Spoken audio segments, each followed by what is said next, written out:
voice of free speech. The truth delivered. Common sense for the American people.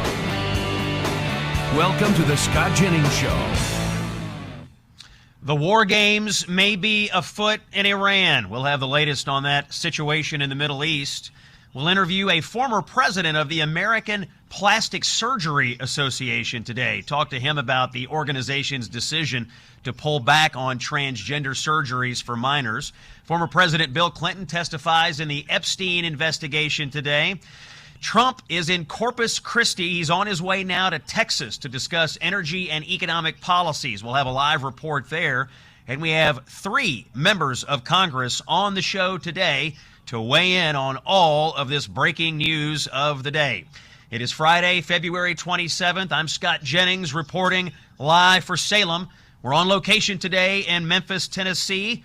I'm in Memphis to make a speech tonight to the Shelby County Republican Party Lincoln Dinner, and we are broadcasting live at this moment from the historic Peabody Hotel here in downtown Memphis.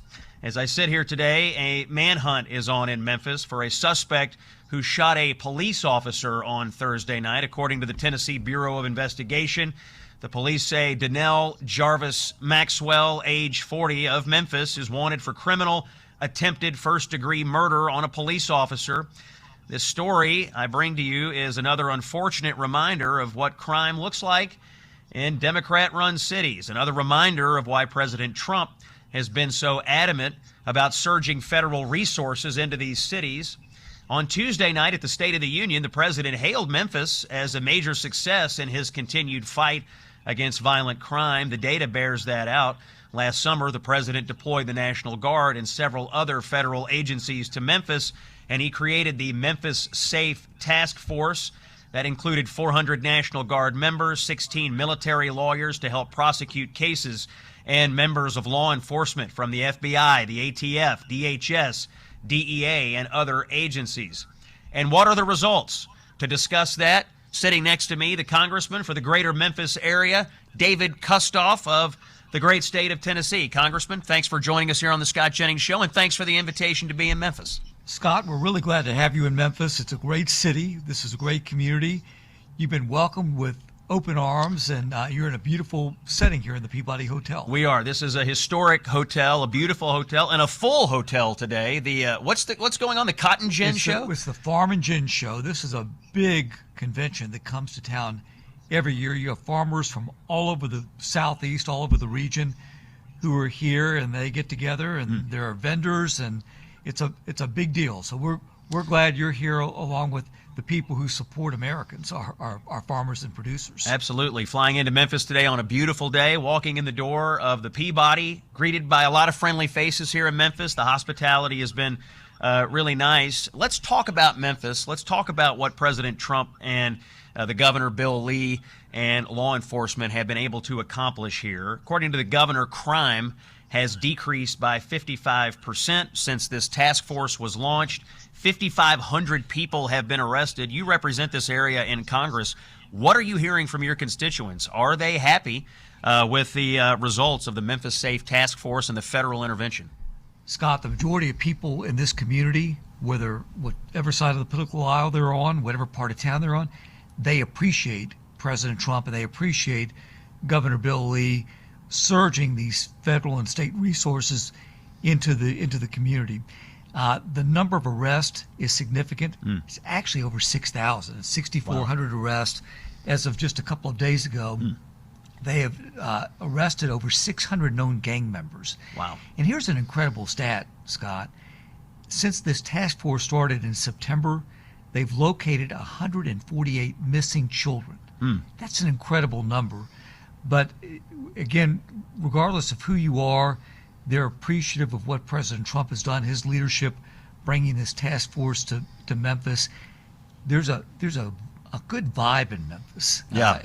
And people feel safe compared to prior to the task force. And everybody should feel like they can have their children go to school and not have to be concerned about any violence, not being going to the grocery store, to the gas station. A different vibe in Memphis. So more statistics. The Tennessee Bureau of Investigation says that In 2025, crime decreased by nearly 20% year over year, and serious violent crimes like murder, rape, aggravated assault, and robbery dropped nearly 30%. Also, property crimes, burglary, theft, car theft, that was down a little over 28%. So compared that to 2023, before the federal intervention, you have crime down overall in Memphis 41%, violent crime down 30%, murders down 47%, aggravated assaults down 24%. Raw numbers, 66 fewer homicides than in 2024 and 161 fewer than the record high of 2023. There is no doubt that the president engaging this federal intervention, National Guard and other federal law enforcement, this might be the biggest success story, this in Washington, D.C. in the country. So I think you're exactly right, Scott. And two takeaways from that is, number one, it really does work. And here in Memphis, you've got federal law enforcement, state and local. They work well together. Yeah. They're on a common mission to try to scoop up the bad guys and to make people feel safer.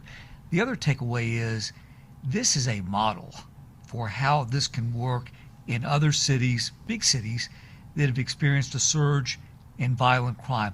Look to Memphis. Look to the successes. If I were a mayor or a governor of a city that had a high rate of violent crime, I would welcome these resources that the president has offered to other cities.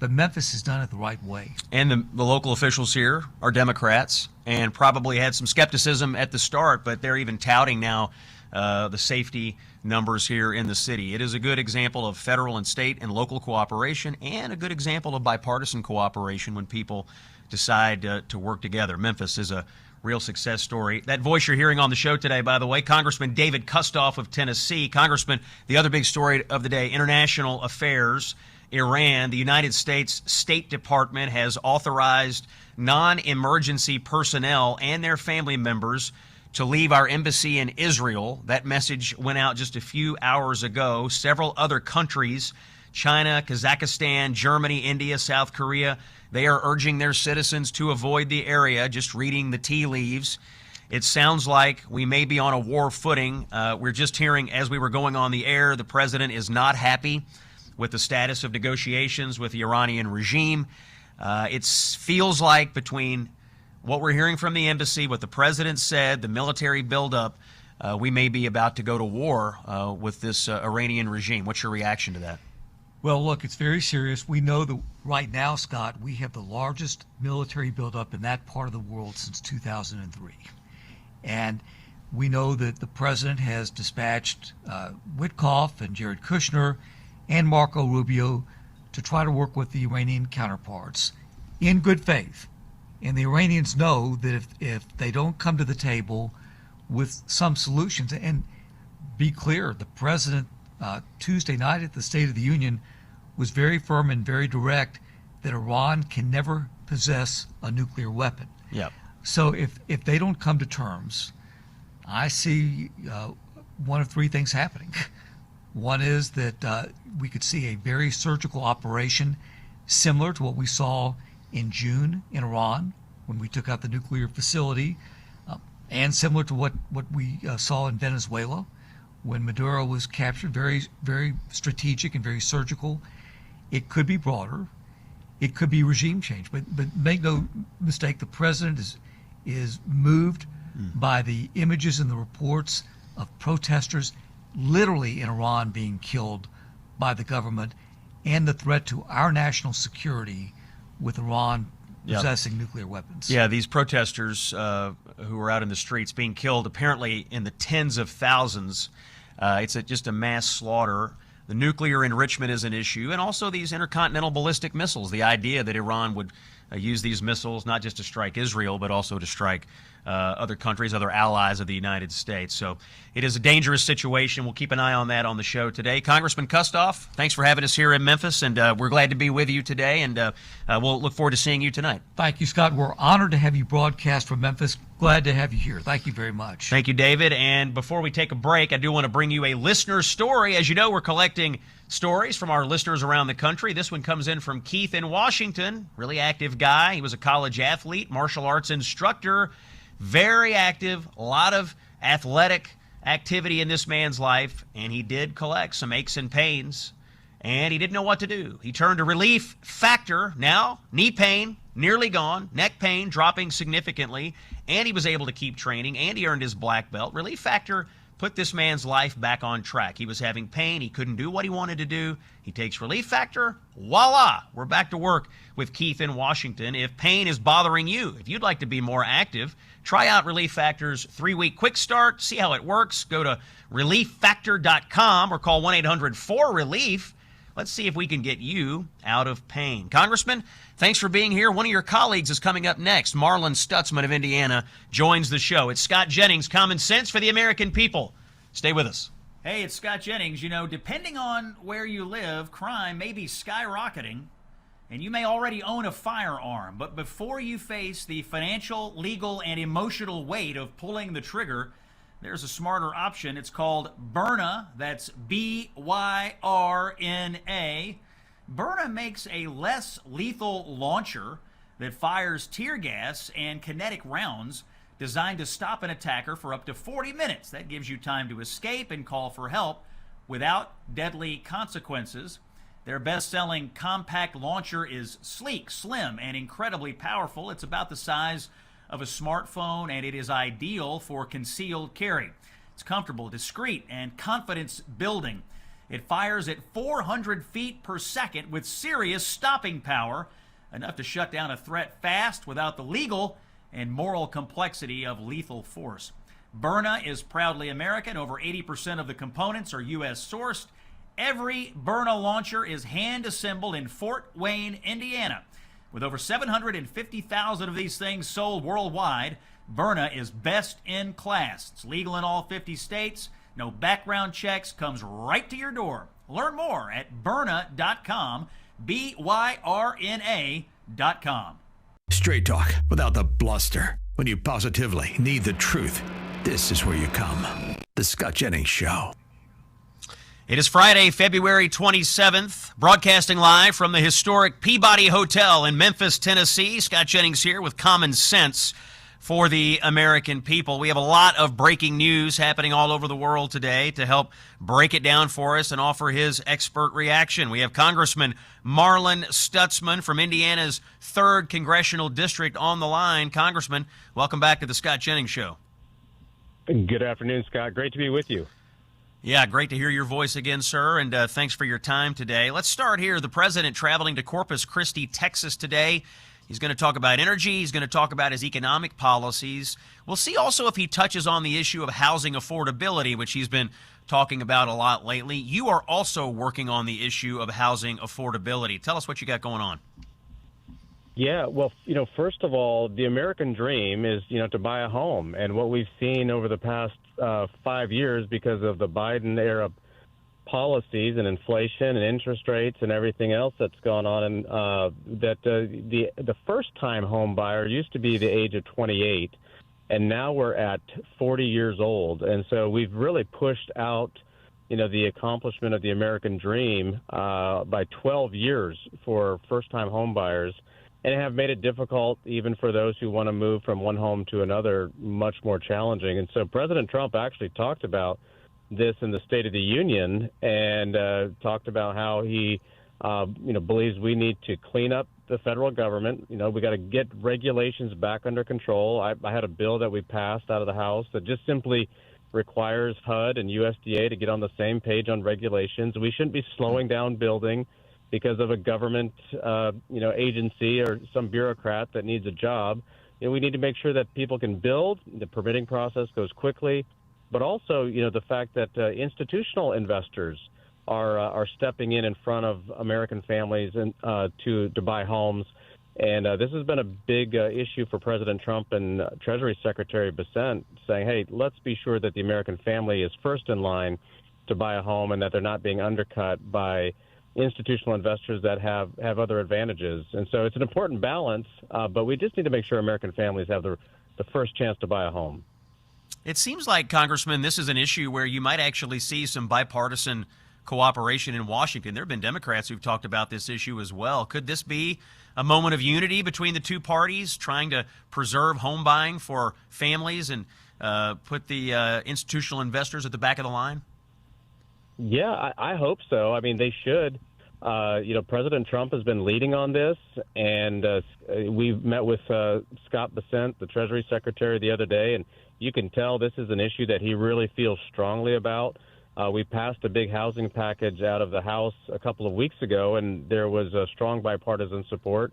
So it'll be interesting. I think, even watching the Democrats during the State of the Union, they were on their feet more than they ever wanted to be because President Trump, is doing a remarkable job on getting the economy turned around. Of course, they didn't applaud any of the policy positions outside of, of the things that we're talking about, except for banning members of Congress from trading, insider trading, like Nancy Pelosi has done, and others have taken advantage of. The Democrats, a couple Democrats even stood for that, which I was happy to see. But you know what? President Trump is doing a phenomenal job of getting this country back on track, and it's because he's got instincts that connect with the American people, and he knows how hard it is to get a start and make things happen. And when you're saddled with debt, and whether it's credit card debt or you can't even buy a home because the cost of living is too much, he's looking out for the person that wants to get ahead in life, and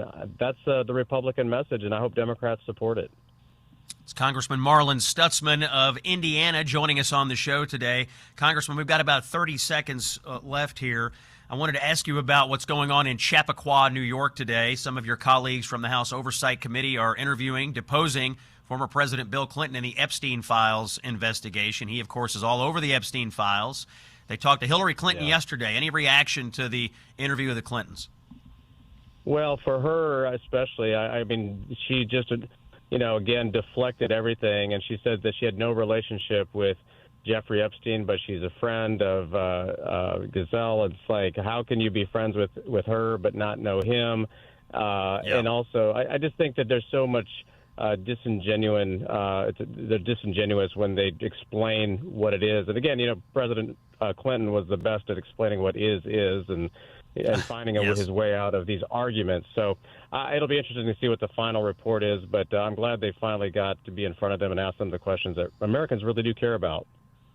That's Congressman Marlin Stutzman of the great state of Indiana. Thanks for joining us on the show today. We'll check back in with you in the days ahead as we see everything happening, unfolding in the world. We're going to take a break. We'll have more breaking news when we come back. It's Common Sense for the American people. Scott Jennings is in Memphis. Stay with us. You know something? Universities are kind of a bad deal. 6 figures of debt for a bachelor's degree that signals less every year. 4 years spent navigating ideological rules instead of learning how to think. Grades inflated, standards lowered, dissent punished.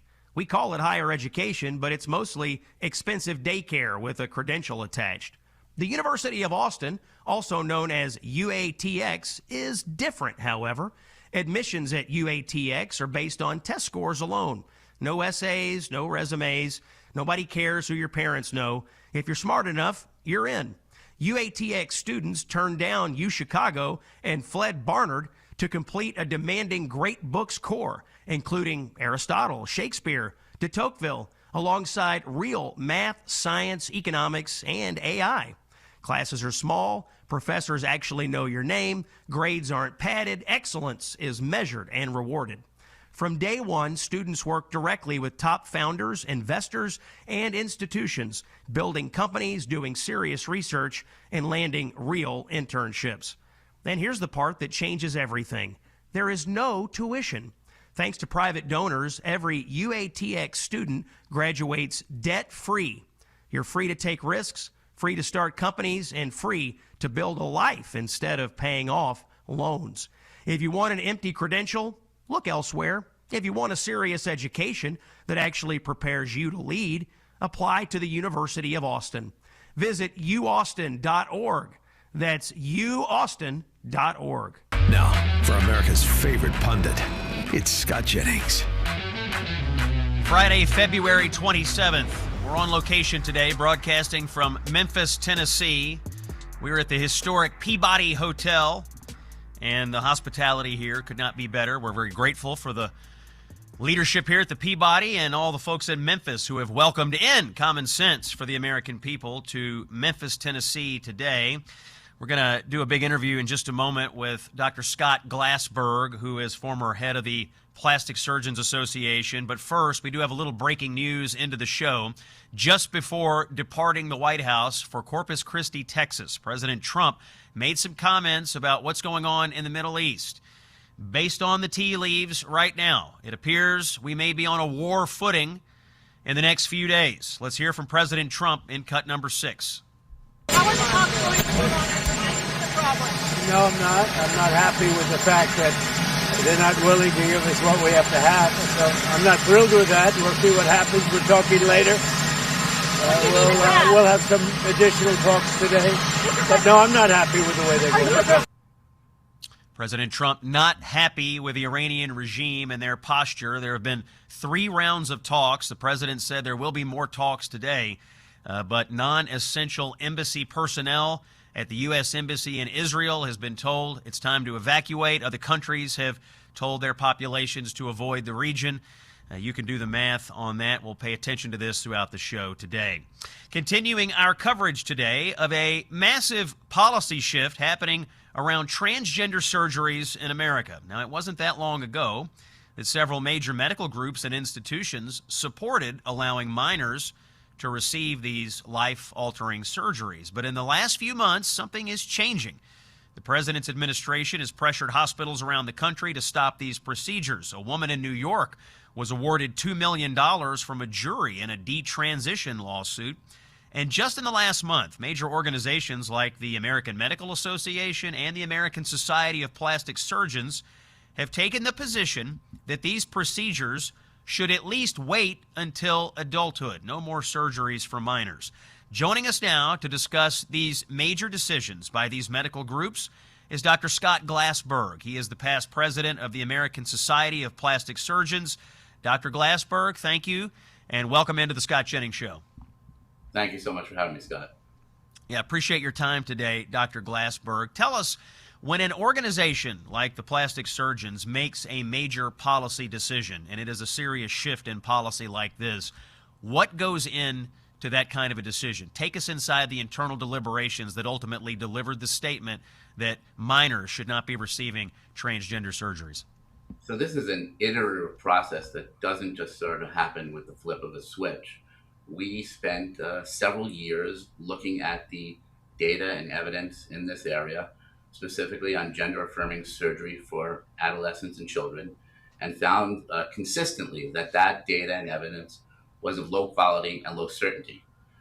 We started to realize it back in mid-2024, and so initially we came out with a statement speaking just to that point, that the data was of low quality, low certainty. We cautioned our members through an advisory that if they're treating patients in this scenario, that they should be cautious, that it was difficult to establish a positive risk-benefit ratio, and that's what we're all about as surgeons and physicians, is establishing a benefit. But then things continue to evolve.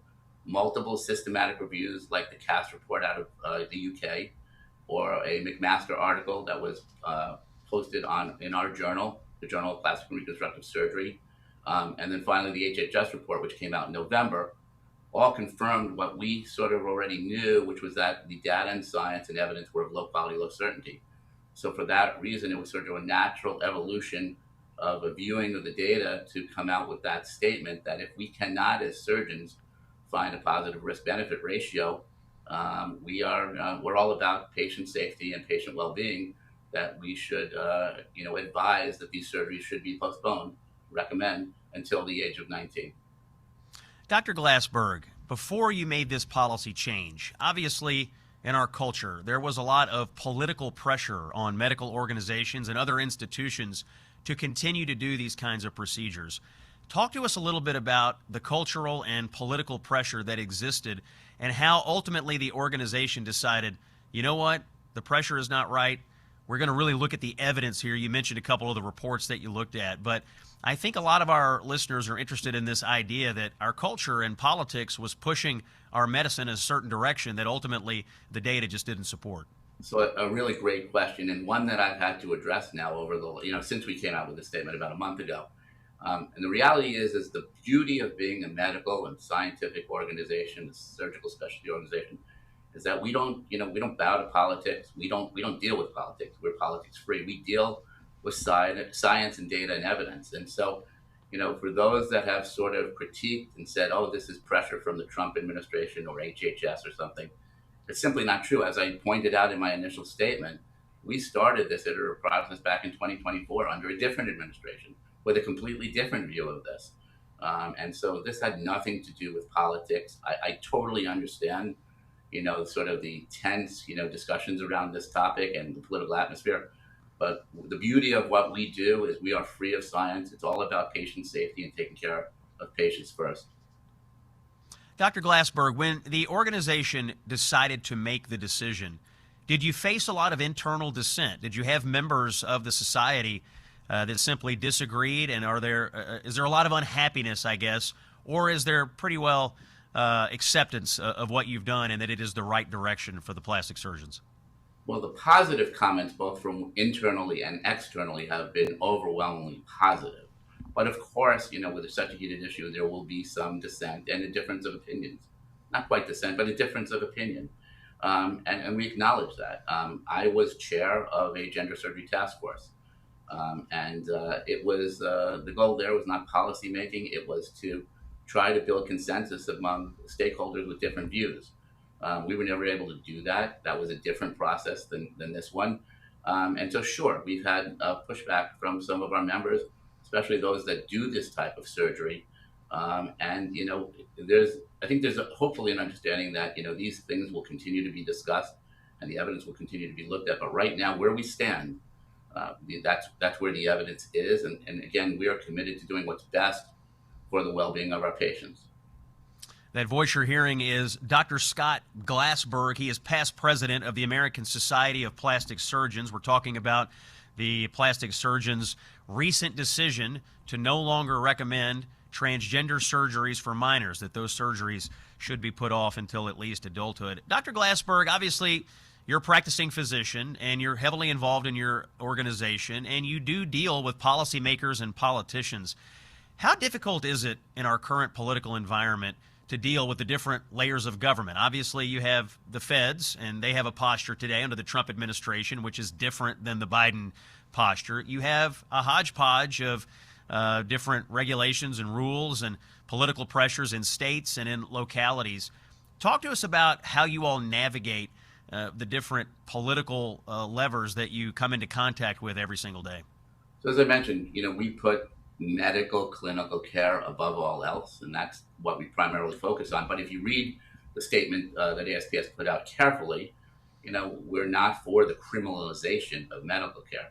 However, we do caution the members in the statement to be mindful of whether it's a ban or a law in a certain state that might make this care illegal or ban it, to be mindful of those laws. And, those are different, as you know, from each of the different 50 states. About half of them now have bans on this type of care. So we do caution our members, we advise our members to be mindful of what's going on in their states. But again, our focus is primarily on science, evidence, and data. Medical ethics, I should mention as well, is really important in this realm. And coming back to a vulnerable population of children and adolescents, and in terms of surgery, many of which are irreversible, I think that we have to put that above all politics, all pressures. Sure, do we speak to, different facets of government, whether it's the legislature or, the departments? Absolutely. But when push comes to shove, for us, it's all about clinical care and doing what's best for our patients.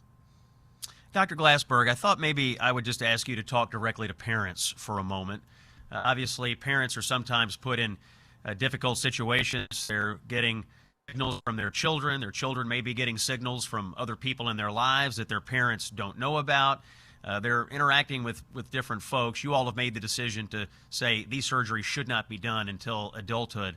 Maybe talk to the parents of America. What would you tell them if their child comes to them and says, hey, I've, for whatever reason, decided I want to do this? How would you advise parents to deal with those conversations right now? Another great question. I don't do these surgeries, but I know what I would say if I was talking to a parent in this situation. We don't start with the end game. We start at the beginning, right? And we know that a careful psychiatric evaluation, psychological evaluation is critical to understanding what's going on with their children.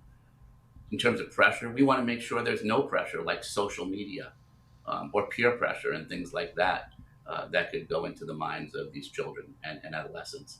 And then there's a process that builds before you get to either endocrine or surgical care, which again has right now no scientific basis in this population.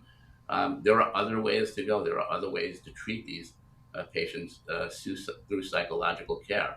And I would caution parents to do their homework. These are significant treatments, irreversible, and I would say if you're not comfortable, get a second opinion, get a third opinion, speak to a lot of different people, and I would make sure that I was comfortable moving forward, both with what they're going to do and also with the expertise of the person that they're seeing. Even on other procedures, we talk all the time about only seeing a board-certified plastic surgeon because of their training. That's doubly important here. Same thing is true for whether it's a psychiatrist or an endocrinologist or any other person they might encounter in their discovery of what is going on with their child. And I think there's a lot of empathy that needs to be said. No one is suggesting that these children don't have concerns, issues, that gender dysphoria may not be real in those patients, but I think they need to be guided along a course of what is safe and in the best interest of these children. That voice you're hearing, Dr. Scott Glassberg, past president of the American Society of Plastic Surgeons. Dr. Glassberg, thank you so much for taking the time to talk about this huge issue with us today. Thank you so much for having me, Scott. Great seeing you. Thank you, Scott. Good to talk to you, sir. When we come back, we're going to get back to the story, the breaking news. We may be on a war footing with Iran. I've got an expert on America's posture vis-a-vis Iran coming up next. Stay with us here. Common Sense for the American People on Salem. Stay with us. You want to drive a leftist crazy? Tell the truth and keep smiling. This is the Scott Jennings Show. It is Friday, February 27th. On location today in Memphis, Tennessee, broadcasting live from the historic Peabody Hotel. Here's something, by the way, that every parent, every grandparent needs to hear. Kids are being targeted online through gaming platforms, social media, messaging apps. They are not safe. And big tech is not doing enough to protect them. These companies, they profit by screen time and engagement. And often predators slip through the cracks, and it's families that pay the price. Child Help, our friends and partners at Child Help, they run the National Child Abuse Hotline. They hear from children every day who were contacted through these games and apps. These kids are being groomed, manipulated, and threatened by adults who are pretending to be someone else. I'll tell you a quick story. One boy reached out to Child Help's hotline. He was terrified and ashamed. An adult that he met in an online game was demanding photos from this child and threatening to lie to his parents if he did not comply.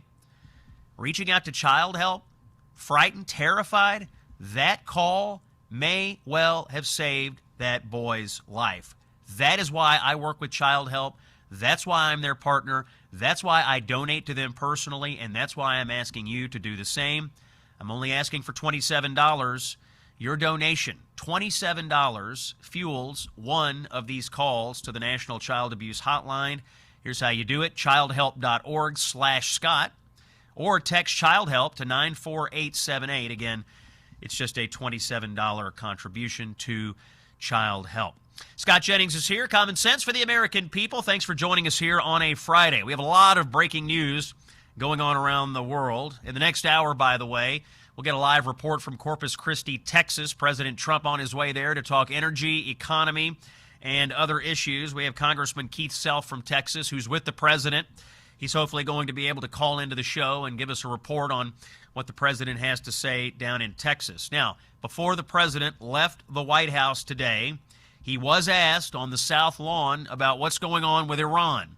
Just to bring you up to speed, the U.S. Embassy in Israel today gave the word to non-essential personnel, now's the time to leave. Other countries are warning their populations, stay away from the region. It appears we may, in the next few days, be on a war footing with Iran, as these talks with the regime obviously are not going in a direction the president is happy with. Let's hear from President Trump. This was on the South Lawn just a little while ago in Washington before he departed. Cut number 7. Your team told you that if you use the military now, that there will be regime change right away? No, nobody's told me that. You don't know. I mean, nobody knows. There might be and there might not be. It'd be nice if we could do it without, but sometimes you have to do it with. When you looked at we have the greatest military anywhere in the world. There's nothing close. I'd love not to use it, but sometimes you have to. We'll be tracking this story on Iran throughout the rest of the show today. Another story out of Washington I thought you might be interested in. Assistant Attorney General Harmeet Dillon has announced that the Justice Department is suing 5 additional states for failure to produce the voter rolls. She made a comment about this that I want to play for you.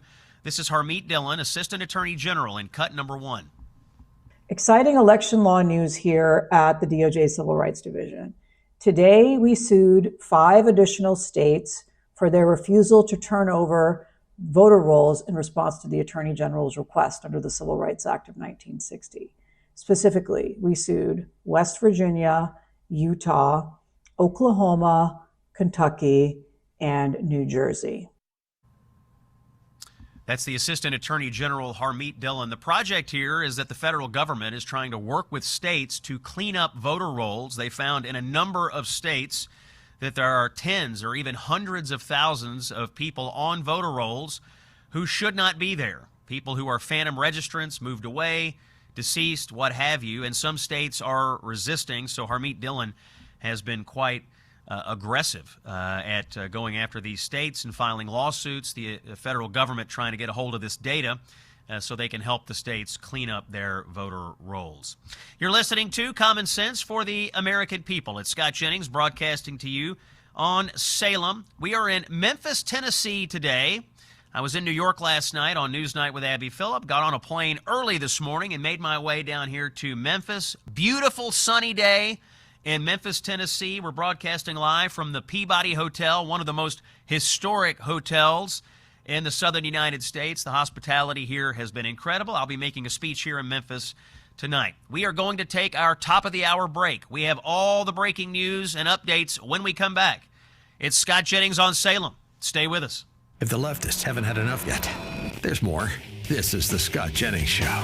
It is Friday, February 27th. Common Sense for the American People. We're on the road. Memphis, Tennessee is our location today, and we broadcast to you live from the historic Peabody Hotel here in Memphis.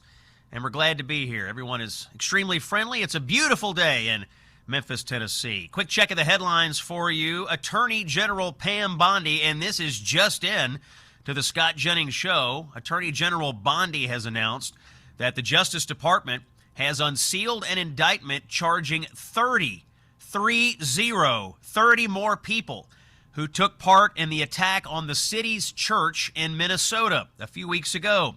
Federal agents, Attorney General Bondi says, have already arrested 25 of the 30.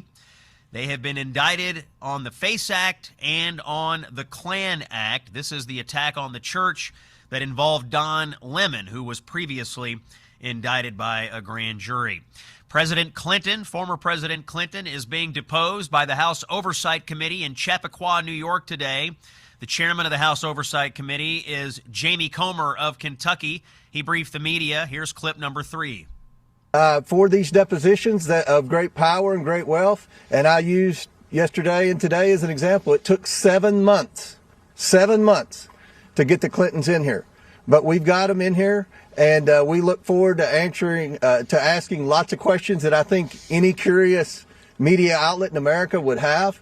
Yesterday, Ms. Clinton deferred a lot of questions to her husband today. There were at least a dozen times when she said, "You'll have to ask my husband that. I can't answer that." So We already had a big portfolio of questions for him, and that increased yesterday. So we look forward to that. We'll be happy to answer a couple of questions. Mr. Chairman, good morning. And the current president, Donald Trump, is on his way to Texas right now, and he's going to have an event today regarding energy and economic policies. Before he left the White House in Washington, he was asked about the situation with Iran. It does appear the United States is moving towards a war footing with Iran. Here's the president in cut number 6. How are the talks going tonight? What's the problem? No, I'm not. I'm not happy with the fact that they're not willing to give us what we have to have. So I'm not thrilled with that. We'll see what happens. We're talking later. We'll have some additional talks today. But no, I'm not happy with the way they're going. After the president said he wasn't happy with the Iranian regime, not happy with the direction of the talks, he boarded Air Force One, and he's on his way to Corpus Christi, Texas. And that's where we go now. Kicking off this hour of the Scott Jennings Show, we're joined live by Congressman Keith Self, who is in Corpus Christi, waiting for the president to arrive. Congressman, welcome into the Scott Jennings Show. Delighted to be here, Scott. Thank you. And good to see you Saturday down in Collin County, sir. And we had a great event there together, and glad you were able to join us here. What are you expecting the president to do and say in Corpus Christi today? Well, he's come to the dynamic state of Texas to make his case that the economy is moving again. The economy has got great things happening. We just saw the mortgage rates drop below 6%. So he's going to be making the case that Trump economy is moving, and we need to be watching it carefully because the midterms will revolve on the economy. And I think between now and then, we're going to see great movement, and people are going to be very pleased with where they stand on their personal economy. Congressman Self, my understanding is there could be some announcements today on LNG, liquid natural gas, at this event. What are you expecting to hear on this critical energy issue? Well, we already produce more oil and more gas than anybody else in the world. In fact, 2 and 3 combined in some cases. So if we've got more agreements, the baby drill is working. And if we have an agreement that he's going to announce, it's only going to exacerbate, it's only going to speed up the fact that American energy dominance rules the world. And as you mentioned, the midterms, you do have a primary coming up in Texas. That is March the 3rd. You have 3 people running for the United States Senate. Are you expecting Senator Cornyn and his 2 opponents to be there today? And are you expecting the president to make any announcement on politics in Texas today? Well, I know that 2 of them are going to be here because I've seen and heard that. I don't know if all 3 will be here. I'll leave the names to them to announce. But yeah, I would expect all 3 of them to be here because this is President Trump and their stomping ground. Look, it's right around the corner. Tuesday is election day. Most people don't have this early of a primary, but it is upon us. So they're going to make their cases for the last time in the next couple of days. Yeah, it's hot and heavy down there in Texas. We'll be paying attention to that on the show. Let me bring up another issue that you've been working on in the House, Congressman Self, and that is part of this movement in the House Republican Conference to ban Sharia law nationally. Can you talk to us about this effort and why it's so important that this happens this year? Oh, my goodness, absolutely. Look, we started the Sharia-Free America Caucus after the White House Christmas party, a conversation with Senator Tuberville from Alabama. We already have 45 members of the House of Representatives joined the caucus representing 22 states. That's almost half of the states in America. And frankly, that's in 2 months' time. It's important because, look, Sharia law is what governs Islam. And it is moving fast. I represent ground zero in North Texas, ground zero. The mosques are being built fast. We're moving past the accommodation phase into the intimidation phase in some cases. And this is a dominant political ideology that will not be an alternative political ideology. It will supplant the U.S. Constitution and our laws. Our laws are based on personal responsibility, personal freedom, the individual. Sharia is based totally on submission to Islam. And they intend to do that. Look at the 57 countries around the world that are dominated by Sharia law and Islam. You'll see what we do not want in America today. Congressman Keith Self is from Texas. He's our special guest here on the Scott Jennings Show.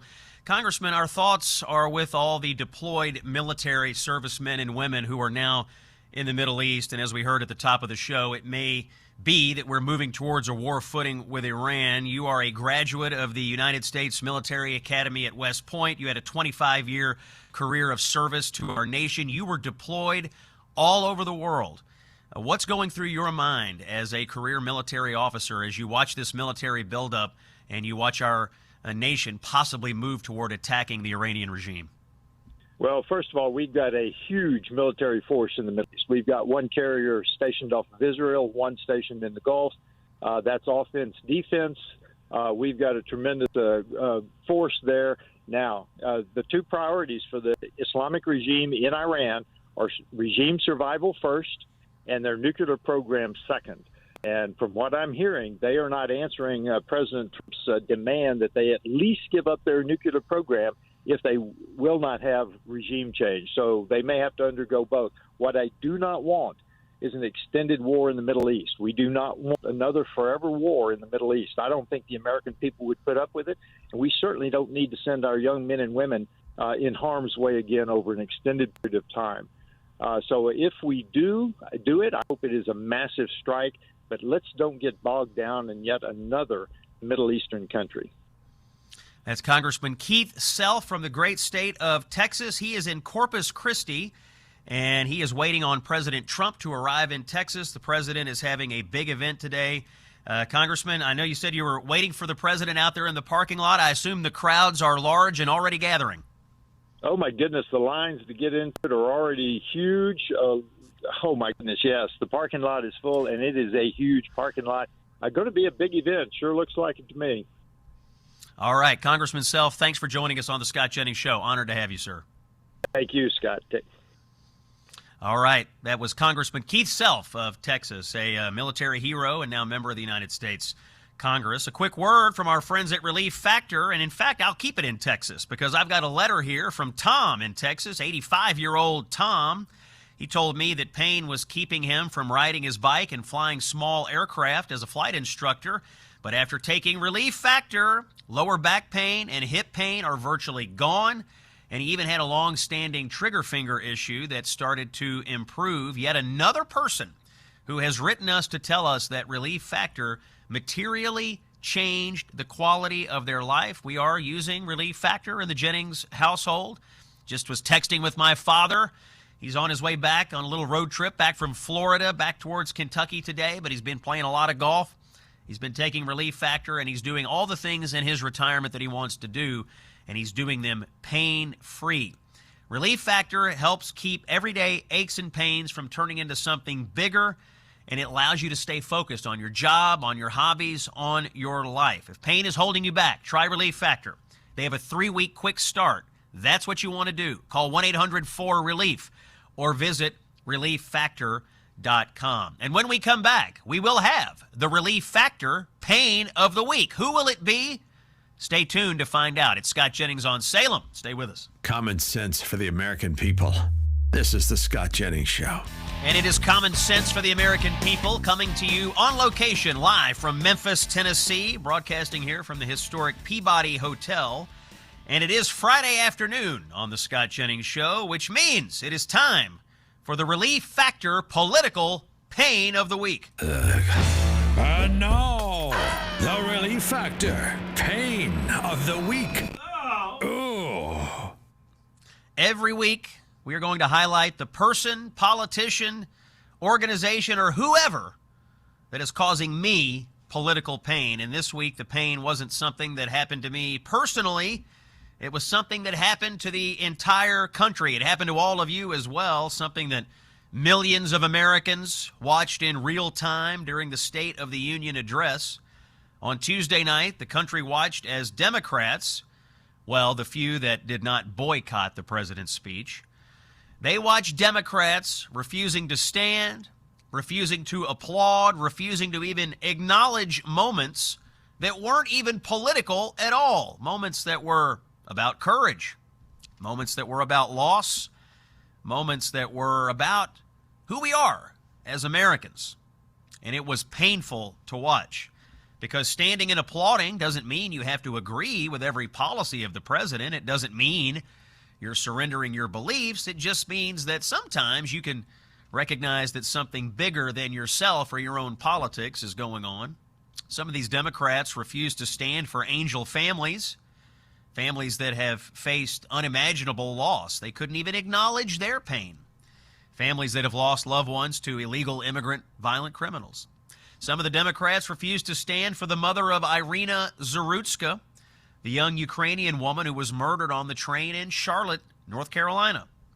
They refuse to applaud a grieving mother who has no political cause, who was simply there because she had lost her 23-year-old daughter.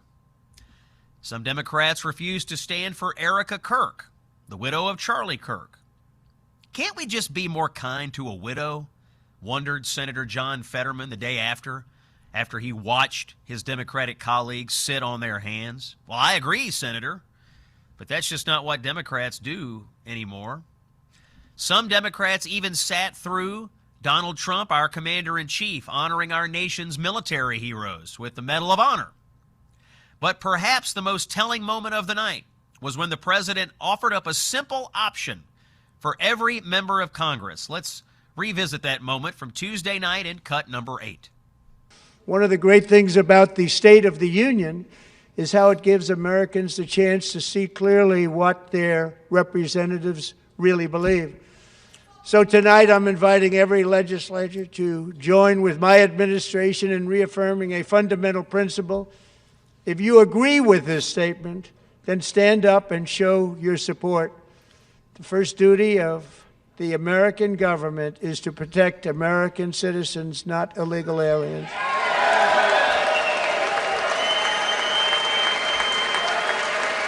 Isn't that a shame? You should be ashamed of yourself not standing up. You should be ashamed of yourself. Now, if you were watching the speech, what you saw there was Republicans standing up and giving the president lengthy applause, affirming that their highest allegiance is to the American people, affirming their highest duty is to protect the American people. Every Democrat in the chamber sat in silence. Their refusal to stand in that moment made clear the distinction between the two parties right now. Republicans are working to solve problems of crime, immigration, international conflicts, economic problems. They're trying to better the lives of Americans. And today's Democrats, well, they couldn't even find it in their hearts to openly support American citizens over illegal immigrants and criminals. Policy differences, political disagreements, they're standard in our country. But one party has made it clear they cannot put those differences aside anymore to honor the American people. And that, my friends, is painful to watch. And that is why the Democrats who wouldn't stand up in Washington are my Relief Factor Pain of the Week. That's the Relief Factor Pain of the Week. Scott Jennings, a real pain in the agenda for the lefties. If you are dealing with pain of any kind, you can deal with it with Relief Factor's 3-week quick start. See how it works for you. Call 1-800-4RELIEF or visit relieffactor.com. It can make a difference. We're getting letters from all over the country, customers of Relief Factor telling us it has changed their life. One more thing, by the way. The cruise is still coming. November, Gallagher and I going out on the high seas on a luxury ship. If you want to get your cabin, do it now. Text the word cruise to 94878. We'd love to see you out there in November of this year. After the break, Friday Punditry is here. Larry O'Connor is my special guest. Stay with us on The Scott Jennings Show. Ready for more common sense? Here's CNN's senior political commentator, New York Times best-selling author, and America's favorite political pundit, Scott Jennings. All right, Friday, February 27th, and you know what that means. It's time for Friday Punditry here on The Scott Jennings Show. Joining me is my good friend Larry O'Connor. Larry is the editor at townhall.com. He's a talk radio show host in Washington, D.C. Larry, welcome in to the Scott Jennings Show. Thanks, Scott, for having me. It seems only fair because my town hall show every day, I feature, you're about half of my show featuring your great work all day long. So time to return the favor. Well, we're glad to have you and grateful for your support and grateful for your friendship. And we have a lot of breaking news to talk about today, Larry. A lot of things have gone on in the world of politics this week. Let's start with actually breaking news that happened just in the last hour. The Department of Justice, through the Attorney General, has announced that 30 more people in Minnesota have been indicted in the city's church attack. This was the attack that involved Don Lemon. They have arrested 25 of the 30. They were indicted on various violations of the FACE Act and the Klan Act. Larry, how does this strike you, the DOJ staying on top of this church attack in Minnesota? Personally, I love it because I think if you don't crack down on these things, it's going to happen all over the country. I'm incredibly satisfied by this. This was the turning point, I think, in the narrative where the left sort of overplayed their hand there in Minneapolis. I think that they had the media on their side. And then even this was a bridge too far for most people observing the events there with ICE's activities there and enforcing our laws, intruding on worshipers in the middle of a Sunday service, intimidating them.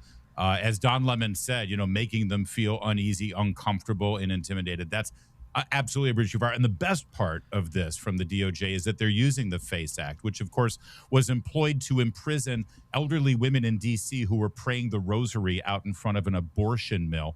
Those women got locked up, women in their 70s, under the guise of the FACE Act. But what most people don't know is that part of the FACE Act is also you can't intrude upon and intimidate people at their places of worship. That's exactly what this is, and it's sweet justice, Scott. Yeah, on top of this, we are also learning that Don Lemon, who was already criminally indicted, is now being sued. He's being sued by one of the parishioners for his role. Just reading from the New York Post here, a churchgoer has slapped activist news commentator Don Lemon with a civil suit for his involvement in the anti-ICE mob that stormed the Minnesota church. He was arrested in Los Angeles, but now is also facing a civil suit. When you look at Don Lemon in this situation, Larry, and you see all the things he has said in the wake of this claim that he is just some mere humble journalist who's roaming around covering the news, but when you listen to everything he says in the aftermath and leading up to the attack, this is not journalism. What do you think? That's not journalism. The First Amendment was never designed to protect people from doing what Don Lemon did. It was 100% premeditated. And honestly, despite the real ramifications of the criminal charges, I think it might be these civil lawsuits. Hopefully this isn't the first one, or the last one, I should say. Every single church member should sue Don Lemon. It would absolutely cripple him. Let me put it in perspective. Imagine if Don Lemon had been embedded with MS-13 gang members who were going into a private home and kidnapping every person in there and intimidating them with physical violence. He was part of the planning process, knew about it ahead of time, participated in it, and live streamed the whole thing. Would anyone say that he was just, protected by the First Amendment and doing journalism? Or would they say that he was part and parcel to that crime and supported the criminals? It's obvious that this is a criminal act.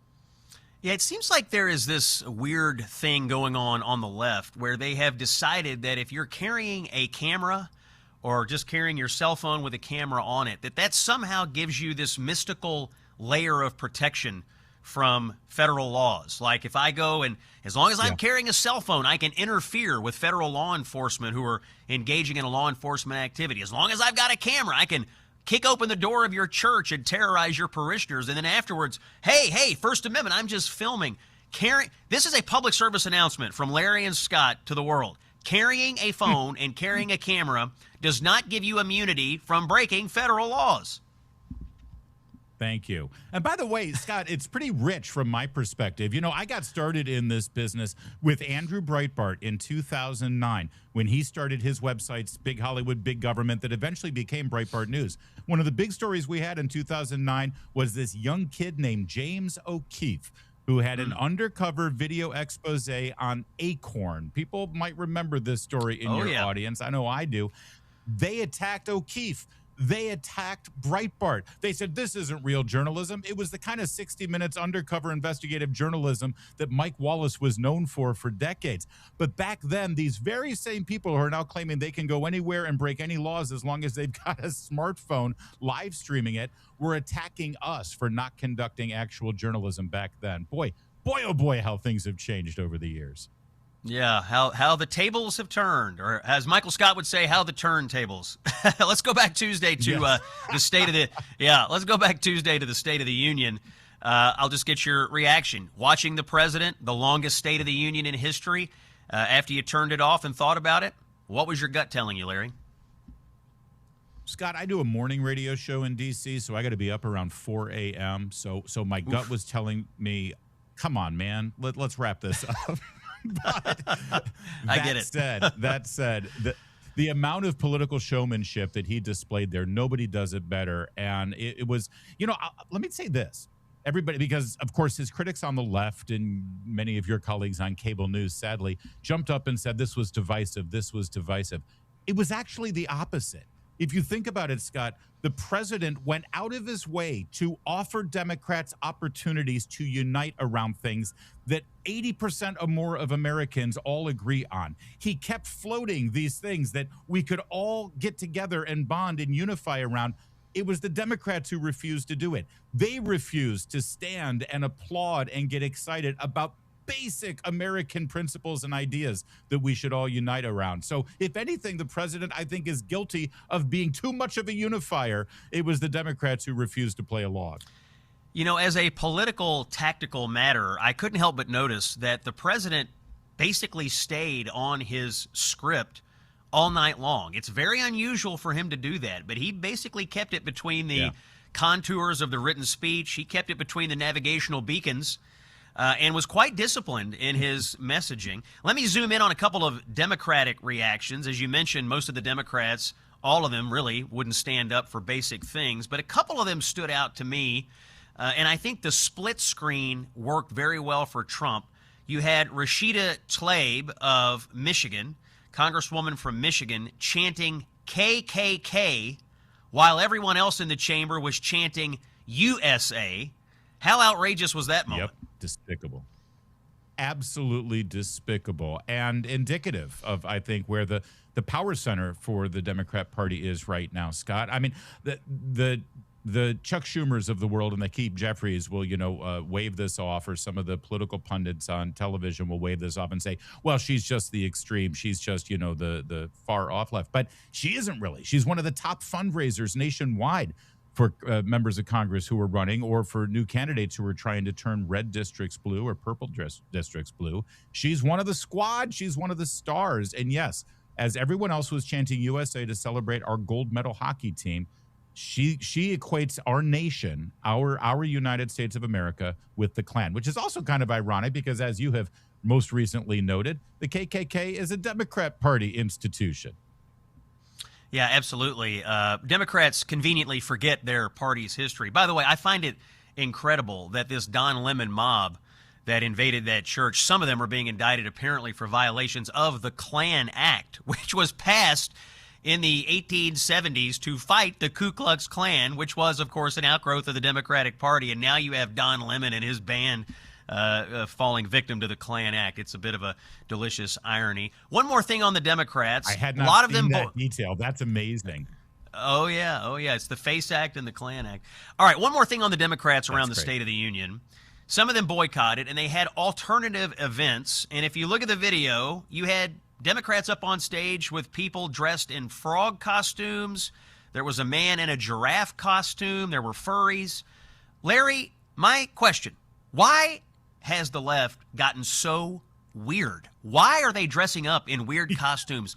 What do they believe this is of some appeal to the American people?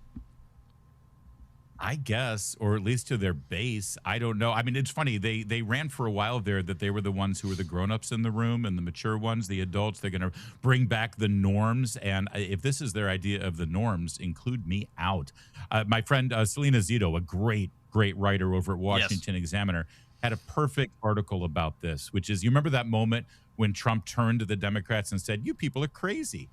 That's the narrative. That's the message that Democrats should fear the most in these midterms, Scott, because most Americans looking at that behavior, I mean, let's face it, elections are always a choice, a binary choice. You want to be on this team, you want to be on that team. Who wants to be on the giraffe, furry, and inflatable frog costume team? Not me. Yeah, it's very strange. And, I think that there's going to be a cohort of voters in this election who are moderately disapproving of what's going on in the country on this issue or that. But that doesn't mean they're going to turn back to the Democrats, because I think Trump is right. They're going to look at these crowds and say, I don't want to be affiliated with people who are simply acting crazy and who, by the way, continue to die on the 20 of every 80-20 issue in America. All right, we got about a minute to go here, Larry. It's that time with our Friday punditry that we pick the winner and loser of the week. You pick the winner, I pick the loser. Who won the week in American politics? Larry O'Connor. Well, listen, there were a lot to choose from, and it would have been easy to say President Trump with his State of the Union, but I'm going to go a little outside the box. Congresswoman Kat Cammack of Florida positioned herself down in the front row of the speech, dead center, looked like she was right on the Democrat border there. She kept standing up, and you could not miss her. All eyes were on her, and she got a great attention drawn to her, and also, even better, highlighting the fact that everyone around her, the Democrats, refused to stand up. It was such a glaring example of what was wrong with the Democrats in that room, and Kat Cammack, because of that brilliant move, positioning herself there, she's the political winner of the week. That's a great pick. I love Kat Cammack. I know her a little bit. Jared, make a note. We got to get Kat in here pretty soon, because she is a hoot, by the way, to she's the talk best. to. All right. She's really, really good. Strong conservative. Loser of the week for me, just based on the breaking news today, I'm going with the Ayatollah. I think he may have overplayed his hand here. It sounds like the president is not happy. And when you've got all this armada and aircraft carriers and the U.S. military bearing down on you, he made some stupid decisions, it sounds like. We'll see what happens in the next few days. The Ayatollah is the loser of the week. Our pundit of the week is Larry O'Connor, editor of townhall.com. Larry, you're awesome. Thank you for everything, and we'll see you soon. Thanks, Scott. Right back at you. More to come on the Scott Jennings Show. Stay with us. Fighting the left with the best weapon we have, common sense. This is the Scott Jennings Show. All right, home stretch here on Friday, February 27th. Scott Jennings on location. Memphis, Tennessee is the city today, and we're broadcasting live from the historic Peabody Hotel. A little breaking news into the show. Jamie Comer, the head of the House Oversight Committee, has just talked to the press about the deposition with Bill Clinton today. Apparently, Bill Clinton testified under oath that he didn't have any reason to believe that President Trump had ever been involved with anything problematic involving Jeffrey Epstein. So you have Clinton saying nothing to fear for Donald Trump in all of this, even as Democrats out there try to falsely smear the president on this. Also today, the Department of Justice has announced that an additional 30 people have been indicted in this attack on the city's church in Minneapolis. That's a total of 39 altogether that have been indicted, and at this point, 35 of them are actually under arrest. So the Department of Justice continuing to follow up on the Don Lemon attack on the church in Minneapolis. And we have the issue of Iran going on right now. My next guest is here to discuss the latest breaking news on whether we're going to war with Iran. His name is Behnam Ben Taleblu from the Foundation for Defense of Democracies. He's a foremost Iran expert in our public policy sphere. Behnam, welcome back to the Scott Jennings Show. You've seen what the embassies are doing. You've heard what the president has said. He's not happy. What say you? Are we headed for war with Iran? Well, great to be with you. The balance certainly looks like that. I haven't really changed my odds. I still think 20% chance of a deal and dropping significantly, but 70% chance of a strike and growing significantly, and less likely is just 10% stasis, limp along, and containment. But the president certainly means what it says, and if the Islamic Republic, as it is looking like in 2026, is borrowing a page from its own diplomatic playbook in 2025 and trying to run the clock, well, they're going to run into the president and the military of the foremost army in the world, because the president gave them 2 months and they dragged their feet, and then we had the 12-day war in 2025, and he gave them here now 10 to 15 days, and he seems unhappy. And so the logistical things to get the U.S. in the position for a strike, and hopefully maybe more of a campaign than a one-off operation, in the region are happening right now. There's major base hardening, there's embassies drawing down, and there's assets moving into theater. So I wanted to ask you about the embassies. We've seen the U.S. Embassy in Israel telling non-essential personnel maybe time to leave. Other countries are emptying out their embassies in Tehran. Countries are telling their populations don't go to the region, it's not safe. Does this tell you that the United States is essentially telling our allies around the world, hey, we're on the brink of war? I don't know if on the brink, but we're certainly getting close. There are negotiations again scheduled for next week in Vienna, in the Austrian capital. That'll be at the same time as the International Atomic Energy Agency Board of Governors meeting. It'll be interesting to see if there's more pressure or talk of talks on the sidelines of those meetings. But again, the president has put the knife near the neck of the Islamic Republic, and he's sharpening it. He would love nothing more than to not have to pull the trigger. He would love it if they actually did concede. But I think based on what we're seeing the Iranians doing, what we're seeing and hearing the Iranians saying, they think they can get through another limited conflict, and they feel like concessions at this point are more dangerous than military strikes. There was some reporting this week, Benham, that the American government, people inside the White House, thought perhaps it might be best if our ally Israel were to launch the actual first strikes against Iran. Seems like we'll be working together with Israel if a war breaks out here. Do you agree with that? Should Israel take the lead on initial military operations? Well, the funny thing is Israel has been much quieter in 2026. You know, you compare what the Israeli prime minister has said to what the American president has said, it's been considerably less. Even when talking about the missile threat, the president has been the one, even from the pulpit at the State of the Union, let alone on social media, really driving the train. And the forcing function, indeed, for why the trigger might be pulled this year actually has to do with those protests. The president himself, not once, not twice, 9 times, drew a red line in the month of January and promised help to Iranian protesters. So I think there's no doubt that I think Israel will be involved at some point, even if it doesn't want to, because it's likely the Islamic Republic will fire missiles at it anyway. But at this point in time, I think it's better for Uncle Sam to go in, take out the strategic systems and clear the way, and then perhaps Israel, pick apart the security services and what's left of the military apparatus. But who knows what's being planned behind the scenes? The president could envision a joint operation. It could be a division of labor.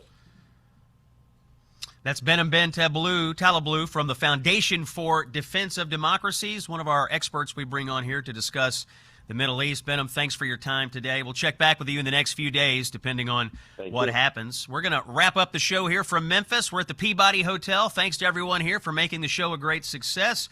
We'll be back in our nation's capital on Monday. It's Common Sense for the American people. Scott Jennings is out. Have a great weekend.